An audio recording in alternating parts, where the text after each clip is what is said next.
Frequency Podcast Network. Stories that matter, podcasts that resonate. How often do you really think about your food? The food that you buy at the grocery store and eat every day. How often do you really think about it? How often do you wonder to yourself whether that food might be contaminated, whether it might not be safe to eat?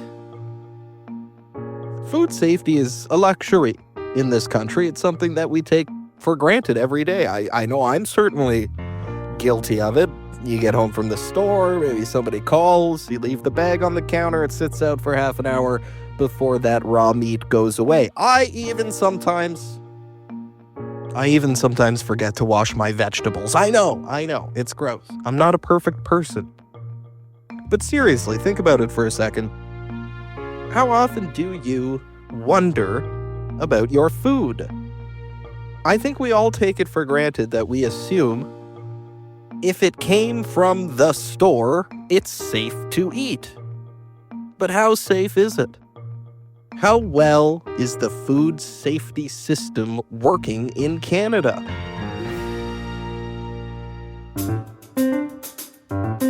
I'm David Smith. Today on the Big Story podcast, I'm in conversation with Keith Warrnier, professor in the Department of Food Sciences at the University of Guelph. He is a Canadian food safety expert, a past president of the Ontario Food Protection Association. Hi, Professor.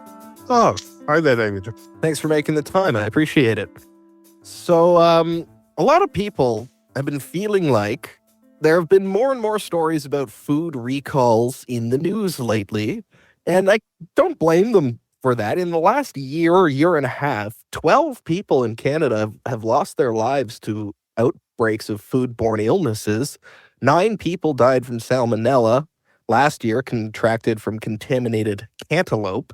3 people lost their lives more recently to listeria found in plant-based milk products. And just in the last couple of weeks, baby carrots, potentially containing E. coli, pulled from shelves after an American died in an E. coli outbreak south of the border. This week, cucumbers, possibly contaminated with salmonella, have been pulled from the shelves, prompted by a national recall as well. So I'll start with the obvious question first, Professor. Has there been an increase to these food recalls, or does it just feel that way? Well, I think it's a bit of both. The reality is we hear more about recalls on the news at the much more high level. But typically in Canada, we use about 800 recalls a year. And for the vast majority, we don't hear about them. The biggest cause of recalls is always allergens. It's been like that for a long time, maybe undeclared nuts and things like that. But I think what's happened, certainly in the last 12 months, is this increase in number of outbreaks, people suffering, people dying from them.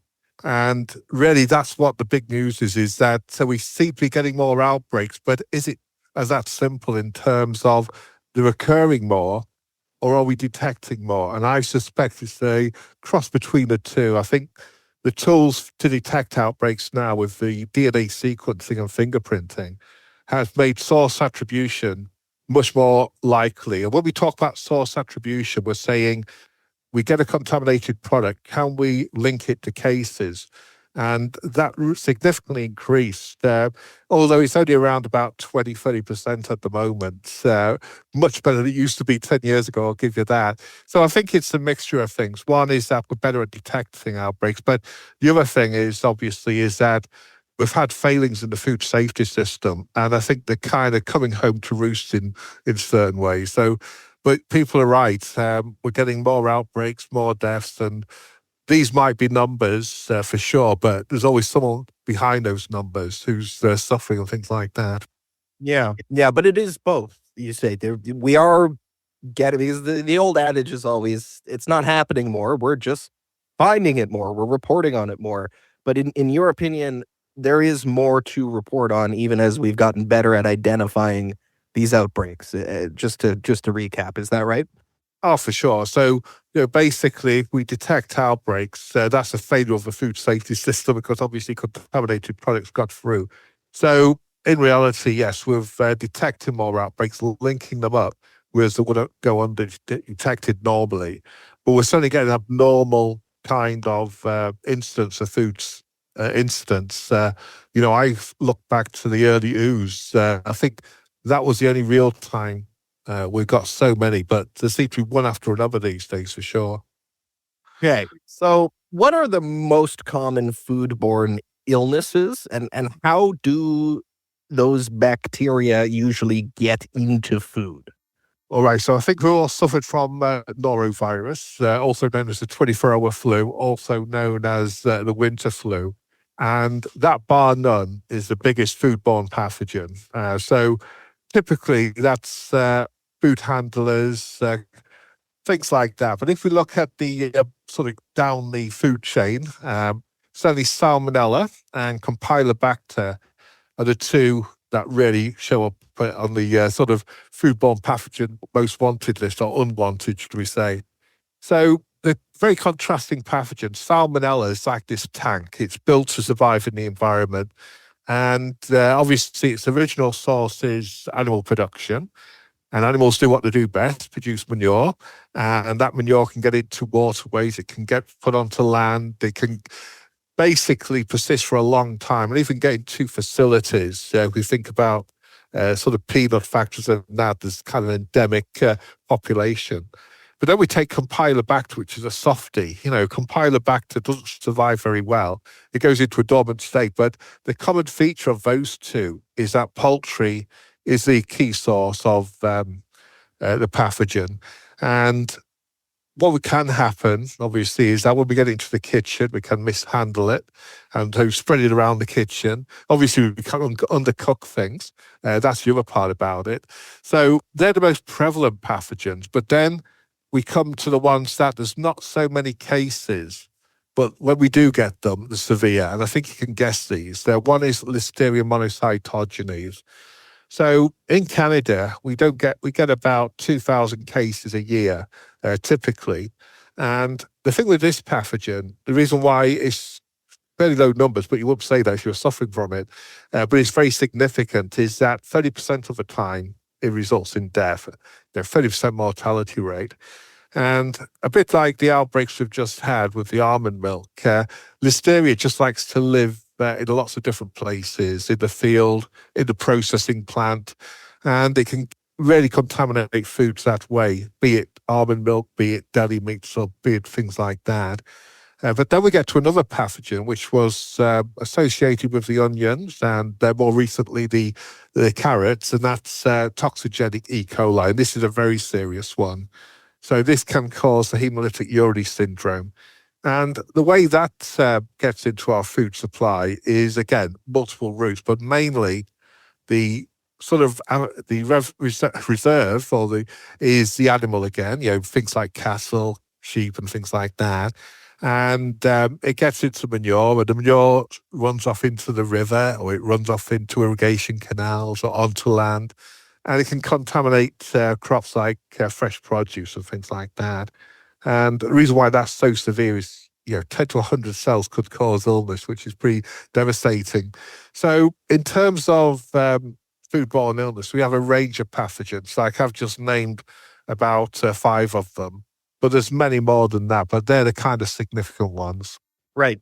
So it seems like then the point of contamination is typically high up in the chain of production. It's at the point of production, on the farm, so to speak, rather than in a factory or what have you. Some cases. So, for example, with norovirus, it's probably food service. With Listeria, it's probably the processing plant. But with things like E. coli and salmonella and Campylobacter, the origins of them are typically on the farm, during production. Gotcha. So food inspection. We have the Canada Food Inspection Agency in this country. What goes into inspecting the food? How big an operation is that? Well, it's certainly a challenging one. The CFIA, for example, have around about 5,000 to 6,000 inspectors, and there's over 13,000 food processing facilities within Canada. That's not even counting the small ones or food service and things like that. So the philosophy for the last 40 years is that food safety is responsibility of the processor, the people who actually process the food. And what the inspectors do is more like a police force, go around just making sure everyone's doing the right thing. They're not there meant to educate them, they're just there to police it. And within Canada, we realise we've got a few inspectors, but obviously many more facilities. So what we do is a risk-based system. So when we talk about risk-based systems, these are those operations that are most likely to be high risk of contaminating food or supplying food, things like that. Things like meat factories, for example, slaughterhouses, places of that nature. They have their dedicated CFA inspectors. And other places which are considered less risk are basically inspected less. And a good example of this is sort of the almond milk, which we had over the summer. So because it was heat-treated almond milk, that was considered low risk and hence not inspected. I think they had one inspection in 3 years. And so basically that's where the sort of risk-based system falls over. But another important aspect, though, is that a few years ago, maybe 20 years ago is the initiation, is that we started to rely more on what we call third-party auditors. So third-party auditors are private companies that will go in to do a food inspection. Now, typically that would be for the retailer. So, the retailers of the land say, we want to make sure we don't sell food that's contaminated, so we're going to send auditors in. And for the last few years, people have looked at these auditors as an alternative to federal inspectors, and not only here in Canada, in the US as well. Now, where it falls short is that when I always say privatize the inspection service. I think that's a bit of a strong word, but when you give it to third parties, obviously you're hoping that they'll have the same rigor and standards as government inspectors. But the reality is these processors are paid by the processors, and if they don't like a report, they can unduly get another auditor to get one that's true. And this happened in the Boar's Head down in the US with listeria. So the way the government inspects facilities is that, as I said, this sort of philosophy that food processors are responsible for food safety. We're just there to kind of go around, have an inspection. We're not there really to catch contamination. We're just there to make sure things are going right. And one of the big deficiencies, apart from having few inspectors to facilities, and this happened in the Calgary daycare, it also happened in the US, is that when they do go to do the inspection, they find deficiencies, but they fail to follow up on them. They say, well, you've got condensate dripping on your product, but no inspector would go back and say, well, did you fix it? And again, this is where the system falls apart. So inspection isn't easy. Basically, it's a very complex thing. But at the end of the day, it's the food processor who's responsible for food safety, not so much the food inspector.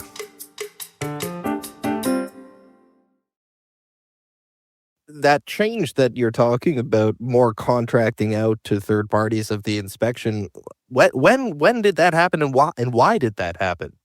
All right, so basically we can trace it back to 2001.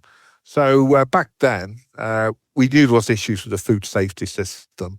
We had this sort of what we call hazard analysis, critical control points going for 15 years. And it just wasn't having the effect on the foodborne illness cases. So government said, we're going to modernise. And they started this journey in 2001. And it took them 11 years to get to the point of putting an act called the Food Safety Modernisation Act. In Canada, we followed the US diligently. So we had the Safe Foods for Canadians Act. And it was another 5 years before we actually got new regulations. So back in 2001, the retailers looked at this and said, this is too slow. We'll do it ourselves. And so they established something called a Global Food Safety Initiative, which were basically retailers getting together to say, this is how we want our food standards to be. And so they would send out auditors to they'll have a collection of retailers. So each retailer doesn't need to send their own auditor. They can just send this auditor, you're representing all those retailers. And they would inspect. And the problem early on was recognized that facilities were demanding really high marks, basically 95%. And because it's such a competitive business, the auditing business, basically, if you didn't give them a good mark, they would literally get somebody who did. And the other aspect of it is that the auditing company were the same people who have actually established the food safety management system. So you got to the point where you say, well, these private companies, they tell what standards a company should go for, and the company pays them very good, $1 billion sometimes. And then they're the same people who audit it. And some people suggest, which is correct, that's a conflict of interest. And that's where the auditing systems come to the point now where people are really questioning what is the value of an audit score when it's always going to be so high. So this was when it all initiated and the reasons for it. Really interesting. Okay, I would suspect that most people don't know that that's how the system is functioning right now.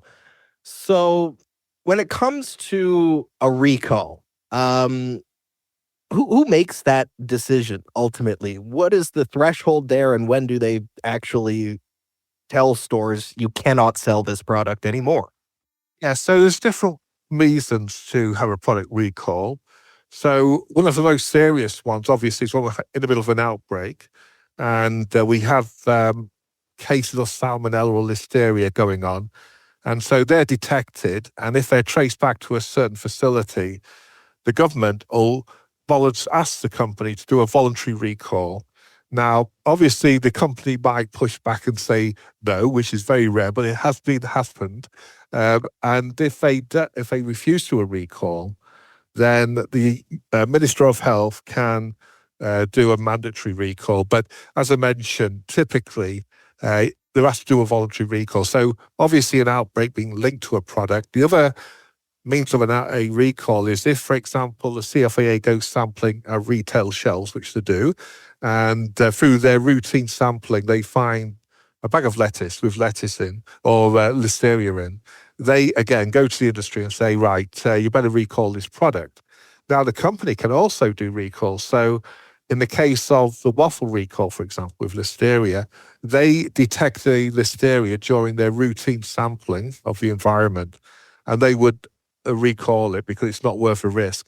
So the product recalls are up to the company again. It's not really the government, although the government can step in to actually mandatory give a recall.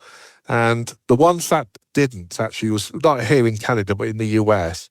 There was an outbreak of salmonella to do with chicken. It was a very virulent salmonella, and it was to do with Foster Farms, which is like the Maple Leaf of the US, a very friendly, warm family business. And they refused to do a recall. So what they tended to happen is that they made a case against them, and they actually had to recall due to insect infestation. So the reason I bring this up is that even though you think the government is going to be very powerful to say, you recall that product, there can be legal challenges. And the thing is, though, I've never seen in Canada a company refuse to do a recall when they're asked to. So obviously, they've got their name, their brand to protect and things like that. Okay, that's really interesting because I was going to ask as well, it may seem like a very basic question, but I wanted to ask you because you're the expert, so recalls generally voluntary from the company, but if a company were to say refuse to do a recall and somebody dies, are they held liable for that? Is there a penalty for a bad actor in that circumstance? So there is. The reality is even if they recall the product and they're responsible for illness and death, they'll get fined by the government. But typically, the government is a very small fine. Well, when we say small, it's tens of thousands. And if they they usually get a warning letter before, and then they'll get they'll get what we call license withdrawn, which essentially means you can't function as a business. Now, where the big money comes in, litigation-wise, is obviously the big case, litigation cases, which could literally bankrupt companies. So on the government side, yeah, they do issue fines, but people like Bill Marler, who's a famous litigation lawyer, once they get class action lawsuits, they get compensation for their sort of clients. And we're talking hundreds of millions. So in Canada, we never used to have this sort of litigation philosophy like they do in the US. The main reason because our healthcare is free. But I've noticed over these last few years, there's been very big litigation cases launched. So certainly as a business, one thing is the fine and the sort of warnings from the government. The second is obviously the big payouts, which typically are insurance, but it's a loss of reputation. I'll give you an example. I don't know if you remember back to the maple leaf outbreak of 2008. I was gonna bring that up. I was in middle school at the time, but that's the one that sticks out for me in my lifetime when you think about reputation lost for a company. Maple Leaf Foods took a serious hit after that, didn't they? Well, you're making me feel old now, but you're right. It's they took a $24 million fine due to the fact that 24 million people died. They were a bit tardy in terms of paying it off, but the reality was they lost something like $300 million of sales, and they only recovered back to their baseline. I think it was something like 6 years afterwards.